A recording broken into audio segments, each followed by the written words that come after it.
واقعہ ہے سن صدی 1900 شروع ہونے سے پہلے کا، کہ جب ہند کے اندر بر صغیر کے اندر بہت سے لوگ اور جماعتیں کانگریس کے پروپیگنڈے کا شکار ہو گئی تھیں۔ اس وقت علماء نے یہ فتوے جاری کر دیے کہ جو بھی اپنے آپ کو اسلام کے دائرے سے خارج کرنا چاہتا ہے وہ ہند کی تقسیم کو نہ مانے۔ اگر کسی کو اتنا ہی اسلام جاگا ہوا ہے تو وہ ہجرت کر کے افغانستان چلا جائے۔ لیکن تاریخ نے ایک ایسے شخص کو ابھارا، بلکہ اس شخص نے تاریخ بدل کے رکھ دی کہ جب تمام علماء ہند اسلام ایک جانب تھے، عوام شش و پنج کا شکار تھی، تو وہ شخص کڑا تھا اسلام کے قلعے کو آباد کرنے کے لیے۔ جی ہاں، آپ سننے جا رہے ہیں وہ واقعہ کہ آپ کو پتہ لگے گا کہ اس پاکستان کو پاکستان بنانے میں کن لوگوں کی دعاؤں کو برکتوں کا شامل تھا۔ آج جو لوگ اٹھ کر بات کرتے ہیں کہ 65 کے اندر فرشتے اترے تھے، وہ 71 میں کہاں چلے گئے؟ جی ہاں، میں بات کر رہا ہوں پوٹوہار کی عظیم شخصیت کہ جس نے اپنی آمد کا شرف بخشا، سیدنا پیر مہر علی شاہ صاحب۔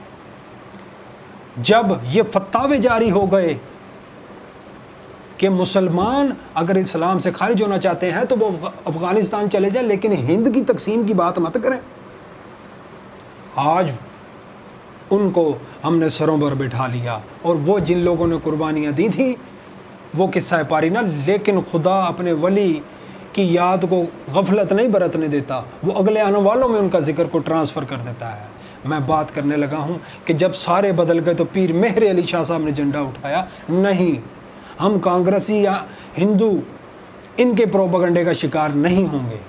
ایک عظیم ایک علیحدہ مملکت پاکستان مسلمانوں کے لیے بہت ضروری اور ناگزیر ہے۔ اس وقت جب مولانا ظفر اللہ خان خلافت اور ہجرت کی بحث پیر مہر علی شاہ صاحب سے کر رہے تھے تو وہ جیت نہ سکے۔ آخر ان کو ایک خیال سوجا اور انہوں نے کہا کہ میں اس دربار کے اندر مسلمانوں کے لیے ایک علیحدہ سلطنت کی دعا کروانے آیا ہوں۔ پیر مہر علی شاہ صاحب نے ہاتھ بلند کیے اور دعا فرمائی اور کہنے لگے کہ آپ بھی دعا فرمائیے، ہم بھی دعا فرماتے۔ مولانا ظفر علی خان وہاں سے چل کر واپس آ گئے۔ پھر کہا یہ جاتا ہے کہ ایک مرید ان کے وہاں پر موجود تھے، حالت استغراق تھی کہ آخری ایام جاری تھے پیر مہر علی شاہ صاحب کے، تو آپ نے فرمایا دعا کر کے کہ دیکھنا ان قریب مغرب کی طرف یعنی موجودہ پاکستان میں یہ مسلمانوں سے بھر جائے گا علاقہ، اور مشرق کے مسلمانوں کو مشکلات اور مصائب درپیش ہوں گے۔ 47 میں وہ ہوا، 47 میں وہ ہوا۔ اس کے بعد واقعہ کچھ آگے چلتا ہے کہ 1965 کے اندر گولڑا شریف کی سرزمین کے اوپر شرک پور شریف کے ایک مولانا طاہر صاحب آتے ہیں اور وہ اپنے خواب کا ایک ذکر کرتے ہیں۔ وہ کہتے ہیں کہ میں نے خواب کے اندر دیکھا، یاد رہے کہ یہ 1965 ستمبر کا جو مہینہ شروع ہوا ہے اس کے پہلے دنوں کا ذکر ہے۔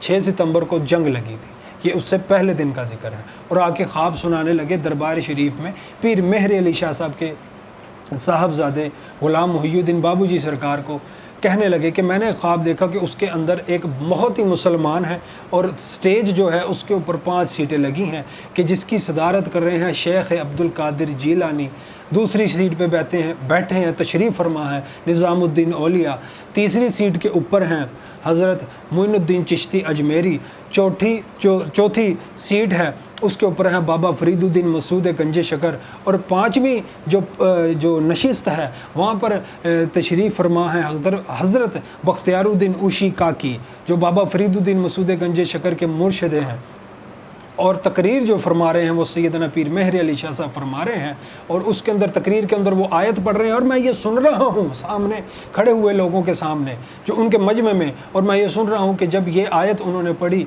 قرآن مجید کی جس کے اندر معراج شریف کا ذکر ہے، تو اس کے بعد آپ نے اس کی تفسیر بیان کرتے ہوئے آیت کی یہ کہا کہ دیکھنا ان قریب پاکستان کو فتح نصیب ہوگی اور یاد رکھیے گا کہ ہم سے کئی گنا زیادہ دشمن نے جب 65 میں ہم پر حملہ کیا تھا تو ہم ان سے بازی لے گئے تھے، اور یہ بھی تاریخ میں لکھا جا چکا ہے۔